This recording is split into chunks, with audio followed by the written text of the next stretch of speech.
ദൈവനാമം വാഴ്ത്തപ്പെടുമാറാകട്ടെ. പിതാവിൻ്റെയും പുത്രൻ്റെയും പരിശുദ്ധാത്മാവിൻ്റെയും നാമത്തിൽ തന്നെ ആമേൻ. നമ്മുടെ കർത്താവായ യേശുക്രിസ്തുവിൻ്റെ കൃപയും സമാധാനവും നിങ്ങളുടെ ഓരോ കുടുംബങ്ങളിലും സമൃദ്ധമായി നിറഞ്ഞിരിക്കട്ടെ. ദിവസത്തിൻ്റെ തിരക്കുകളും അധ്വാനങ്ങളും അവസാനിക്കുന്ന ഈ സന്ധ്യാസമയത്ത് നാം വീണ്ടും ദൈവസന്നിധിയിൽ ഒന്നിച്ചു കൂടുകയാണ്. ഈ ദിവസം മുഴുവൻ നമ്മെ കാത്തുപരിപാലിച്ച നമ്മുടെ കർത്താവിന് നന്ദി അർപ്പിക്കാം. ഈ നിശബ്ദ നിമിഷത്തിൽ ദൈവവചനത്തിൻ്റെ വെളിച്ചത്തിൽ നമ്മുടെ ജീവിതത്തെ പരിശോധിക്കുവാൻ നമുക്ക് മനസ്സ് തുറക്കാം. ഇന്നത്തെ നമ്മുടെ സന്ധ്യാ തിരുവചന ധ്യാനം 1 കൊരിന്ത്യർ 11 അധ്യായം 28 വാക്യത്തിൽ നിന്നാണ്.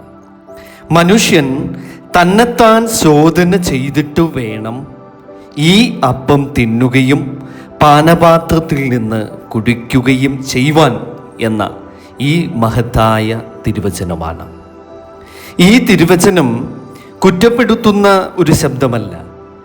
ഇത് സ്നേഹപൂർവം നമ്മെ വിളിച്ചുണർത്തുന്ന ദൈവത്തിൻ്റെ സ്വരമാണ്. പ്രിയ ദൈവമക്കളെ, ക്രിസ്തീയ ജീവിതത്തിൻ്റെ ഹൃദയമാണ് വിശുദ്ധ കുർബാന. അവിടെ നാം ഒരു പ്രതീകം മാത്രമല്ല സ്വീകരിക്കുന്നത്, ജീവിക്കുന്ന ക്രിസ്തുവിൻ്റെ ശരീരവും രക്തവും വിശ്വാസത്തോടെ സ്വീകരിക്കുകയാണ് ചെയ്യുന്നത്. അതുകൊണ്ടാണ് പരിശുദ്ധനായ പൗലോസ് പറയുന്നത്, ആദ്യം മനുഷ്യൻ തന്നെത്താൻ ശോധന ചെയ്യട്ടെ എന്ന്. ദൈവം നമ്മെ ഭയപ്പെടുത്താനല്ല, വിശുദ്ധരാക്കാനാണ് ഈ ആഹ്വാനം നൽകുന്നത്. ഈ സന്ധ്യയുടെ ഈ യാമത്തിൽ നമുക്ക് ശാന്തമായി നമ്മുടെ ഹൃദയത്തിലേക്കൊന്ന് തിരിഞ്ഞു നോക്കാം. ഇന്നു ഞാൻ ആരെയെങ്കിലും വേദനിപ്പിച്ചിട്ടുണ്ടോ? എൻ്റെ വാക്കുകൾ സ്നേഹത്തേക്കാൾ മുറിവുകളെയാണോ സൃഷ്ടിച്ചത്?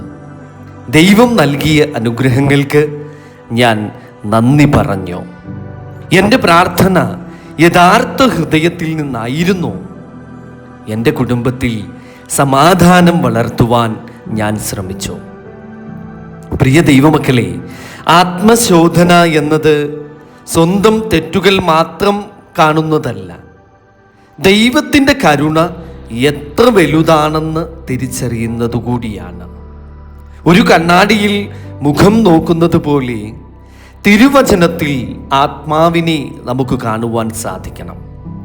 കണ്ണാടിയിൽ അഴുക്കു കണ്ടാൽ അത് കഴുകിക്കളയുന്നത് പോലെ നമ്മുടെ ആത്മാവിൽ പാപം കണ്ടാൽ അനുതപിച്ച് ദൈവത്തിലേക്ക് മടങ്ങി വന്ന് അത് കഴുകിക്കളയണം.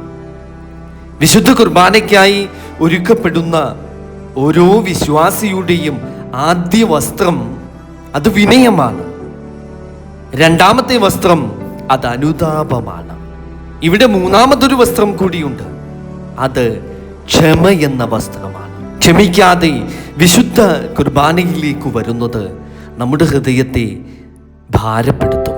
അതിനാൽ ഇന്നു തന്നെ നമുക്ക് തീരുമാനിക്കാം, നമ്മെ വേദനിപ്പിച്ചവരോട് ക്ഷമിക്കാം, നാം വേദനിപ്പിച്ചവരോട് ക്ഷമ ചോദിക്കാം. അങ്ങനെ ദൈവത്തിൻ്റെ കൃപയ്ക്ക് നമ്മുടെ ഹൃദയം നമുക്ക് തുറന്നു കൊടുക്കാം. പ്രിയരെ, ലോകം നമ്മെ പുറം ഭംഗിയാൽ വിലയിരുത്തും, എന്നാൽ ദൈവം നമ്മുടെ ഹൃദയത്തെ നോക്കുന്നു. പുറമേ വിശുദ്ധനായി തോന്നുകയും ഉള്ളിൽ ദേഷ്യം നിറഞ്ഞിരിക്കുകയും ചെയ്താൽ അത് ദൈവത്തെ പ്രസാദിപ്പിക്കുകയില്ല, ഒരിക്കലും സാധ്യമല്ല. എന്നാൽ കണ്ണുനീരോടെ അനുതപിക്കുന്ന ഒരു പാപിയെ ദൈവം ഒരിക്കലും തള്ളിക്കളയുകയില്ല. ധൂർത്തപുത്രൻ മടങ്ങി വന്നപ്പോൾ പിതാവ് അവനെ ശിക്ഷിച്ചില്ല, പകരം ദൂരത്തു നിന്ന് കണ്ടപ്പോൾ തന്നെ ഓടിച്ചെന്ന് അവനെ കെട്ടിപ്പുണരുകയായിരുന്നു, അവനെ ചേർത്ത് പിടിച്ചു. പത്രോസ് കർത്താവിനെ തള്ളിപ്പറഞ്ഞു, പക്ഷേ അനുതപിച്ചപ്പോൾ യേശു തമ്പുരാൻ അവനെ വീണ്ടും വിളിച്ചു. ഇതാണ് ദൈവത്തിൻ്റെ സ്നേഹം. അതിനാൽ ഇന്നത്തെ സന്ധ്യയിൽ നമുക്ക് ഹൃദയത്തിൻ്റെ വാതിൽ തുറക്കാം.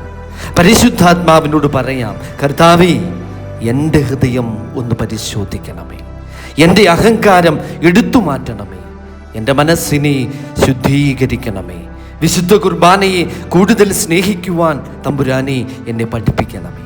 ഒരു ദിവസം നമ്മുടെ ഭൂമിയിലെ യാത്ര അവസാനിക്കും പ്രിയ ദൈവമക്കളെ. അപ്പോൾ നമ്മുടെ സമ്പത്തോ നമ്മുടെ പ്രശസ്തിയോ ദൈവസന്നിധിയിൽ നിലനിൽക്കില്ല.